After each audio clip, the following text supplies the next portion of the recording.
Assalamualaikum warahmatullahi wabarakatuh. Di dunia yang penuh misteri ini, satu pertanyaan selalu menggelitik. Dari manakah peradaban pertama kali lahir?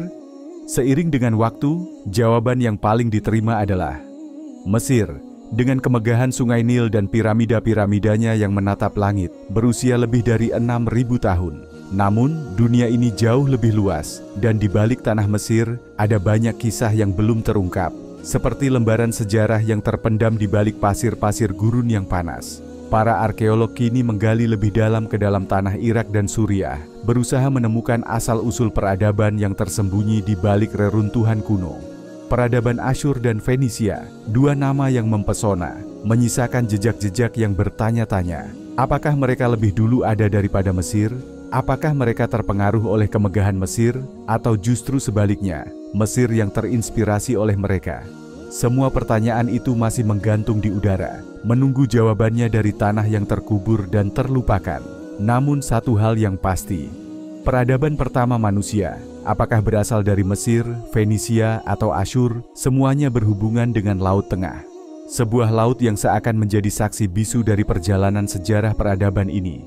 Mesir, dengan kekuatannya yang luar biasa, menjadi pusat yang mengirimkan cahaya peradaban menuju Yunani dan Roma. Dan hingga hari ini, kita masih merasakan dampaknya. Peradaban yang melahirkan ilmu pengetahuan, seni, perdagangan, hingga peperangan, masih terpatri dalam jejak-jejak sejarah yang tak mudah hilang. Namun, jika kita telusuri lebih dalam lagi, kita akan menemukan bahwa akar dari semua kemegahan ini adalah satu hal yang tak terpisahkan, yaitu agama. Agama yang menjadi dasar kekuatan mereka, yang menghidupkan seluruh peradaban ini. Di Mesir, kita mengenal Osiris, Isis, dan Horus, simbol dari kehidupan yang abadi, dari siklus hidup yang terus berputar dari generasi ke generasi. Sedangkan di Yunani, dewa-dewa mereka menggambarkan keindahan, kebaikan, dan kebenaran yang terpancar dari alam semesta yang mereka kenal. Semua itu saling terkait, dan meskipun perbedaan tampak begitu mencolok, dasar dari segala peradaban ini tetaplah agama yang membimbing arah perjalanan mereka. Di tanah yang penuh kekuatan ini, di Mesir, lahirlah seorang nabi yang akan menjadi simbol perubahan besar. Musa, yang dibesarkan di istana Firaun, namun dipilih oleh Tuhan untuk membebaskan umatnya dari perbudakan. Dengan kekuatan iman yang luar biasa, ia menantang kekuasaan yang tak terhingga, berdiri tegak menghadapi Firaun yang mengklaim dirinya sebagai Tuhan. Seperti badai yang mengguncang gunung, Musa memimpin kaumnya melewati padang pasir yang luas, menuju Palestina. Di Palestina, tempat yang suci, lahir seorang yang membawa pesan kasih sayang dan pengampunan, Isa Al-Masih, yang berbicara dengan lembut kepada umat manusia. Ketika Isa diangkat oleh Tuhan, para pengikutnya, para murid yang penuh semangat, meneruskan ajaran-ajarannya, meskipun menghadapi penderitaan yang tak terkatakan. Namun, takdir berkata lain, dan ajaran Isa pun tersebar luas, melintasi batas-batas kerajaan, diterima oleh Kekaisaran Romawi, yang pada saat itu menguasai dunia. Dan di sisi lain, di tanah Persia, berdirilah Majusiyah, sebuah agama yang memiliki kekuatan spiritual yang besar, berdiri kokoh, menghadapi ajaran Kristen yang berkembang pesat di dunia barat. Ketegangan antara kedua kekuatan ini terasa begitu nyata. Meskipun keduanya seolah berdiri di jalur yang berbeda, mereka tidak pernah bertukar tempat. Bahkan ketika Persia menaklukkan wilayah Romawi dan menguasai Mesir dan Suriah. Seperti dua aliran sungai besar yang mengalir di dua jalur yang berbeda, mereka tidak pernah saling bertabrakan, namun saling mempengaruhi di belakang layar sejarah. Lalu, di abad ke-6, muncul sebuah perubahan besar. Roma, dengan segala kejayaannya, mulai meredup. Kekaisaran yang dulu memerintah dunia ini mulai goyah, sementara Bizantium, yang merupakan penerus Roma, mengangkat diri mereka sebagai pemegang warisan kejayaan. Dengan kekuatan dan kemegahan mereka, Bizantium menjadi pusat peradaban, dan disinilah nasib dunia akan berubah sekali lagi. Hingga peradaban Islam datang, membawa cahaya baru yang menyinari dunia, membawa perubahan yang tak pernah dibayangkan sebelumnya. Di abad ke-6 Masehi, umat Kristen terpecah-pecah dalam sekte-sekte yang tak terhitung jumlahnya. Setiap aliran seakan hidup dengan keyakinannya sendiri dan saling memandang satu sama lain dengan curiga dan kebencian. Perpecahan ini bukan sekadar soal perbedaan pandangan, melainkan lebih kepada pertarungan identitas dan kekuasaan dalam setiap kata dan keyakinan. Setiap kelompok memegang erat pendapat mereka, bahkan ketika mereka memperdebatkan hal-hal yang nampaknya tak masuk akal, seperti apakah Yesus memiliki tubuh fisik atau hanya bayangan yang terlihat oleh manusia. Di satu sisi, ada yang menggambarkan persatuan Yesus dengan Bunda Maria sebagai sebuah pernikahan spiritual yang sulit dibayangkan. Sementara di sisi lain, ada yang bahkan menyembah Maria, menempatkannya pada posisi yang lebih tinggi daripada Yesus sendiri. Bayangkan, di setiap sudut kota, di pasar-pasar, bahkan di antara penjual roti atau pedagang emas, perdebatan itu mengisi udara. Anda bertanya tentang harga roti, dan tiba-tiba Anda terseret dalam perdebatan yang rumit mengenai apakah Tuhan lebih besar dari anaknya. Atau bertanya soal air mandi, dan Anda malah mendengar diskusi tentang bagaimana sang anak diciptakan dari ketiadaan. Begitulah suasana yang menggema di sekitar setiap percakapan, menambah kerumitan dalam hidup sehari-hari, seolah-olah semuanya dipenuhi dengan keresahan dan pencarian yang tak pernah selesai. Namun, meski perpecahan ini menguasai banyak aspek dalam kehidupan sehari-hari, kekuatan politik Kekaisaran Romawi tetap kokoh, tak terpengaruh oleh perbedaan-perbedaan ini. Perbedaan pandangan antar sekte Kristen tetap berada dalam kerangka besar kekaisaran, dengan kehadiran perdebatan yang tidak pernah melampaui batas diskusi teologis. Kekaisaran tetap menjaga kestabilannya, memberikan perlindungan kepada semua kelompok, membiarkan mereka berdebat, bahkan saling menentang, namun selalu di bawah bayang-bayang penguasa yang sama. Sementara itu, di Persia, agama Majusi juga mengalami perpecahan yang mirip. Sekte-sekte Majusi terpecah dalam berbagai aliran, dengan masing-masing memegang keyakinan mereka tentang dewa-dewa baik dan jahat. Meskipun demikian, persatuan politik Persia tetap terjaga. Raja Persia mengatur perbedaan ini dengan bijak, menggunakannya sebagai alat untuk menjaga keseimbangan dan mencegah kekuatan salah satu sekte berkembang terlalu besar. Seperti layaknya seorang pengendali yang menahan keseimbangan di atas tali, ia membiarkan setiap sekte tetap hidup, namun dalam kendali yang kuat. Sekarang, mari kita berpindah ke tanah yang terletak di antara dua kekuatan besar ini, yaitu Jazirah Arab. Disinilah tanah yang begitu sunyi, seolah tak terjamah oleh kedua peradaban besar itu. Meskipun perpecahan dan ambisi kedua dunia besar ini, Kristen di barat dan Majusi di timur, terus berusaha merambah ke daerah ini, Jazirah Arab tetap terjaga, seperti oasis yang terlindung dari badai.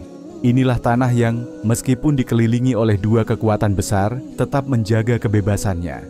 Jazirah Arab, dengan bentuk geografinya yang unik, bak benteng alami yang melindunginya. Di sebelah utara, ada tanah Palestina dan padang pasir Syam, sementara di timur ada dataran Mesopotamia dan Teluk Persia. Di selatan, ia berbatasan dengan Samudra Hindia dan Teluk Aden, dan di barat, Laut Merah membentang, seolah menjadi penjaga yang tak tampak. Tak hanya itu, gurun pasir yang luas menjadi benteng yang lebih kokoh, menghalangi siapapun yang ingin menyerbu tanah ini. Jazirah Arab adalah tanah yang jarang dihuni, kecuali untuk daerah-daerah tertentu yang subur, seperti Yaman di selatan yang terkenal dengan tanahnya yang subur dan curah hujan yang cukup. Namun, meskipun alamnya keras dan menantang, Jazirah Arab tetap menjadi jantung dari jalur perdagangan antara timur dan barat. Dengan medan yang berat, namun jalur perdagangan yang dilalui karavan-karavan yang membawa rempah-rempah dari India dan Cina, serta barang-barang berharga dari Kekaisaran Romawi dan Persia, menjadikan tanah ini sebagai penghubung antar peradaban. Di sepanjang jalan-jalan ini, para pedagang berhenti di oasis-oasis yang tersebar, mencari perlindungan dari panasnya gurun, dan mencari air yang dapat menyegarkan mereka setelah perjalanan panjang. Di tempat-tempat ini, karavan-karavan beristirahat, merawat hewan mereka, dan melanjutkan perjalanan mereka. Tak hanya membawa barang, tetapi juga budaya dan ide-ide dari berbagai penjuru dunia. Seperti para pelaut yang menavigasi samudra luas, para pedagang di Jazirah Arab memandu karavan mereka melewati gurun, memastikan bahwa setiap perjalanan aman, setiap rute terjaga, dan setiap titik perhentian di oasis menjadi tempat perlindungan, tidak hanya untuk tubuh tetapi juga untuk jiwa. Begitulah Jazirah Arab, tempat yang penuh tantangan, namun sekaligus penuh dengan potensi untuk menghubungkan dunia. Wotei. Di tengah panas teriknya padang pasir yang membentang luas, jalan-jalan kafilah menyusuri bumi dengan langkah yang teratur, seolah dunia berputar dengan irama perjalanan mereka. Di sini ada dua jalur utama yang menghubungkan dua dunia besar. Satu jalan melintasi dataran rendah, menyentuh perbatasan Teluk Persia, menyusuri sungai Tigris, dan akhirnya memasuki padang pasir Syam menuju Palestina. Jalur ini disebut Jalan Timur. Jalan lainnya membentang di sepanjang Laut Merah, terhubung dengan lautan luas yang menyimpan rahasia dan kisah-kisah lama, dan layak disebut sebagai Jalan Barat. Dari kedua jalur inilah, peradaban Barat dan Timur bertukar barang dagangan dan ide, menjalin hubungan meskipun hanya sedikit orang yang benar-benar mengenal negeri yang mereka lewati. Namun, perjalanan ini bukan untuk sembarang orang. Hanya mereka yang sudah terbiasa dengan kerasnya padang pasir, mereka yang sejak kecil telah mengenal gurun yang tak kenal ampun, yang mampu menaklukkan medan berat ini. Bayangkan seorang pria yang lahir dan besar di kota, yang terbiasa dengan kenyamanan, tiba-tiba dipaksa melewati jalur-jalur berbatu yang curam, dengan cuaca yang membakar kulitnya, menghadapi gurun yang luas tanpa ujung. Bagaimana rasanya? Setiap langkah terasa berat, setiap hembusan angin membawa pasir yang menempel pada kulit, seolah-olah alam ini menantangnya, mencoba menguji ketangguhan tubuh dan jiwa. Perjalanan ini bukan hanya soal fisik, tetapi soal melawan rasa takut dan ketidakpastian yang mengintai setiap saat. Di tengah kekeringan ini, di mana setiap tetes air menjadi berharga, kehidupan di pedalaman Arab tidak mengenal sistem politik yang mapan. Tidak ada hukum yang menjamin perlindungan bagi setiap orang. Sebagai gantinya, yang ada adalah ikatan keluarga dan suku, atau bahkan sekedar perjanjian pertemanan yang rapuh.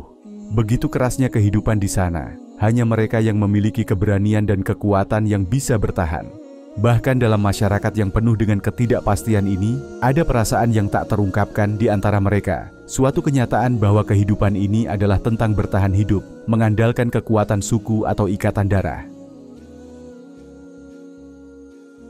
Namun, meskipun begitu keras dan misteriusnya tanah ini, ada bagian dari negeri ini yang berbeda. Di selatan, ada Yaman, tanah yang subur dengan air yang mengalir deras. Dengan iklim yang lebih baik, Yaman bukanlah tempat yang gersang. Tanahnya yang subur telah lama melahirkan peradaban yang kuat, dengan kota-kota besar dan kuil-kuil megah yang berdiri tegak menghadapi ujian waktu.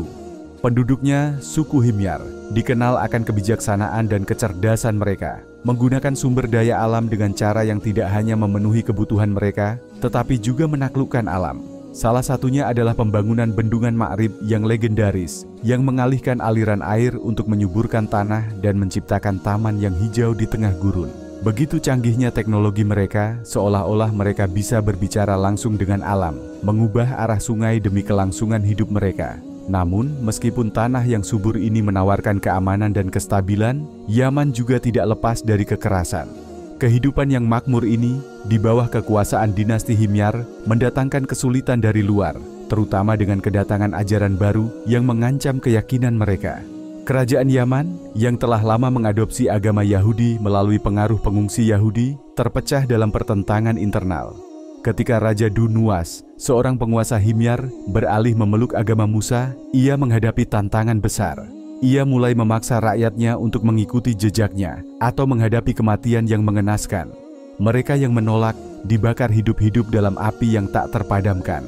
Dalam sebuah kisah tragis yang terkenal, peristiwa yang kini dikenang dalam ayat Al-Quran tentang para pengikut yang dibakar dalam Ashab al-Ukhdud. Sebuah tragedi kemanusiaan yang menggugah hati, yang menggambarkan betapa kerasnya benturan antara kekuasaan dan keyakinan. Di antara darah dan api itu, ada seseorang yang melarikan diri dan pergi ke Kaisar Romawi untuk mencari perlindungan. Dalam kisah ini, Yaman tidak hanya menjadi pusat pergulatan agama, tetapi juga titik temu antara berbagai kekuatan besar dunia pada saat itu, Romawi dan Persia, dua kerajaan besar yang saling berhadapan. Namun, meskipun konflik ini bergejolak di sekitarnya, Yaman tetap menjadi tempat yang penuh rahasia, tidak sepenuhnya diketahui dunia luar. hingga akhirnya datanglah seseorang yang akan mengubah segalanya. Seorang nabi yang membawa pesan baru yang akan merubah wajah dunia ini selamanya. Di tengah kebesaran kekaisaran Romawi Bizantium yang menjulang di Laut Mediterania, ada kerajaan di ujung selatan yang menjadi sekutu setia, yaitu Kerajaan Aksum di Ethiopia yang berdiri teguh di sepanjang Laut Merah. Aksum tidak hanya dikenal sebagai kekuatan maritim yang kuat, tetapi juga sebagai penjaga agama Kristen di wilayah itu, mengibarkan bendera keyakinan mereka di sepanjang pesisir yang membentang. Mereka memiliki hubungan yang erat dengan Bizantium, yang juga menguasai wilayah Laut Tengah dengan kekuasaan dan pengaruh yang besar.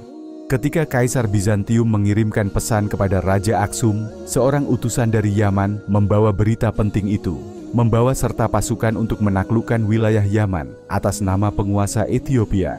Pasukan ini dipimpin oleh seorang jenderal yang terkenal, Abras al-Ashram, yang dalam perjalanan sejarah akan dikenang dengan nama Abras Sang Gajah. Setelah memimpin serangan terhadap Yaman, Abras berhasil menaklukkan wilayah tersebut dan mengukuhkan kekuasaan Aksum di sana.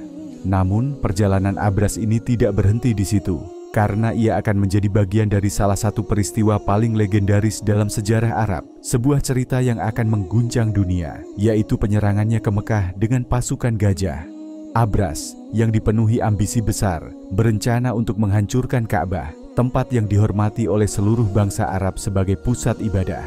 Namun, dalam serangan besar itu, sejarah berkata bahwa meskipun pasukannya sangat kuat, dengan gajah-gajah raksasa yang dipimpin olehnya, mereka gagal menghancurkan Ka'bah. Kejadian ini, yang dikenal dalam sejarah Islam sebagai Perang Gajah, akan menjadi simbol dari kekuatan ilahi yang melindungi rumah Tuhan dan penolakan dari ambisi manusia untuk merusak yang suci. Kisah ini yang akan diceritakan lebih lanjut, menggambarkan bagaimana kekuatan dan kuasa duniawi, meskipun besar dan mengesankan, tidak dapat mengalahkan kehendak Tuhan yang Maha Kuasa. Di tanah yang luas, terbentang di tengah-tengah padang pasir dan gunung, kehidupan berputar di antara pasir yang panas dan angin yang keras. Di sana, di tanah Jazirah Arab, terdapat sebuah dunia yang begitu jauh dari gambaran sistem politik yang kita kenal sekarang. Bayangkan sebuah kehidupan yang lebih bebas daripada yang pernah kita bayangkan, di mana setiap individu memegang kebebasan sebagai bagian dari jiwanya, dan segala sesuatu diatur oleh hukum alam yang tak tertulis.